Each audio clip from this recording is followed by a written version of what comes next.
I grew up in an impoverished neighborhood in Miami filled with hardworking immigrants and refugees. And when I was in the 3rd grade, a change maker transformed my life. Mrs. Lennett, my art teacher, told my mom, "You need to put this girl in an arts program." And my mom did. She put me here, in this school. It changed everything.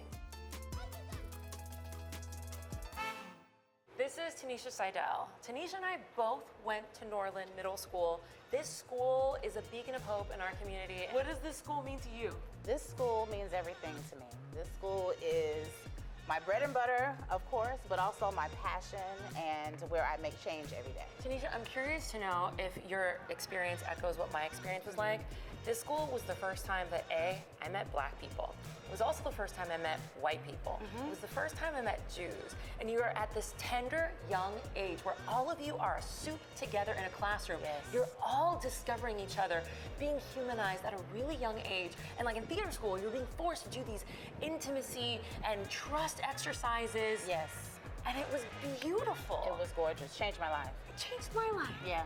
I really recognized the important things to other people, you know, the other cultures, right? And so that melting pot that came together changed my life for the better. I really believe that.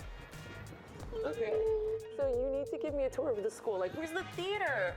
So Show me the we theater. are at the Black Box Theater that is like only 2.5 years old. Okay, I don't think I've ever seen this. You gotta come.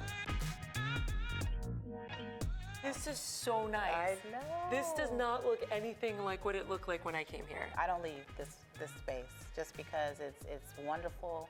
And this is what, you know, happens after people really understand how important the education in the arts is. When did you know? that happen? So we were blessed to be a part of Moonlight, the Academy Award-winning film in 2017. And then, you know, just a light shown on Miami Gardens and the arts in education and how important it is, you know, and what it could do, you know, for students. To people who haven't seen Moonlight, Moonlight was created by one of our own. He was a kid from the inner city in Miami. He was brown, poor, and queer. And he wrote a film about what that experience was like. That film a few years ago won the Oscar for the best film of the year. And the city of Miami took one look at what art could do to a kid's trajectory, and they were like, no, we need to start allocating funds to schools.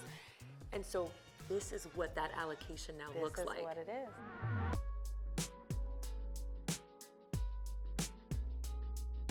Shia Riggins, known as Vanta Black in your community, when did you become an artist, activist, an artivist? Well, I think the most specific thing that I can remember is the loss of somebody very, very close to me when I was a teenager, and his name is James Reed III, and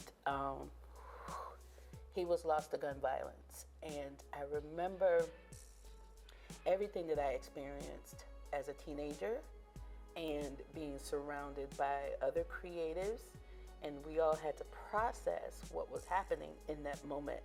So I always wanted to put my feelings, my passions into my work, how I felt at that time into the work. So I was always thinking about how can I get people to understand what's happening in the community, that everyone can be affected by this. So I always think about what am I trying to say, who am I talking about, and how has it impacted me? When you lose someone that young, I think we often don't have a vocabulary to speak about the pain, and you're just sitting with this pain. And pain that is not transformed is transmitted, which is why we so often see in our communities people who have pain and they turn that pain into a weapon and they hurt someone else with it, and it just causes more and more pain. But you took your pain and you transformed it into art, and you have been transforming it your entire life. Can you tell us about some of your pieces that honor him and that honor others? So the work that honors James is a portrait. I did a triptych, a portrait of him, a portrait of my two first cousins, because this is my personal experience with loss. So I wanted people to see that this has affected me 3 times. Some people have been affected many more times. You know, in the process of creating this work, people often compared it to the war memorials in DC. And I was like, there should be a gun violence memorial in DC, and I need to make it happen. I need to be a part of it, because there's something that seeing names like this does to you. Anytime people engage with this piece, like I would watch people engage and I would see them stop. Wow. And I would be like, I know where they stopped. I know what names are in that area. And then they would go up and touch a name. Then we would have a conversation, you know?